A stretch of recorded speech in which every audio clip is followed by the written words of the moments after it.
O bo tempo favoreceu a afluencia de asistentes aos San Marcos de Noia, que o sábado vivía o seu día grande coa Feira Cabalar. A cita organizada este ano pola Asociación Cabalar Serra do Barbanza contou con gran presenza de exemplares chegados de diversos puntos de Galicia. Pois veñen de todas partes de Galicia, desde Vigo hasta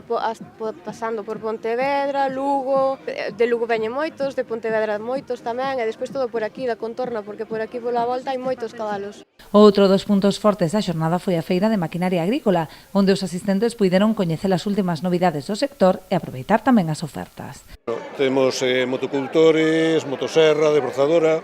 maquinaria pequena sobre todo. Tema de alquilar de maquinaria e venta, e trouxamos un pouco da ferretería, máquinas de lavar, cortacésped, motocultores, desbrozadoras, motosierras, un pouco de todo. Ademais dos actos máis tradicionais que incluíron tamén a recuperación do curro cabalar, os nuieses disfrutaron de actuacións musicais de primeiro nivel, con orquestras como a París de Noia ou Nueva Línea. Unha participación de público inmensa pola noite na Alameda,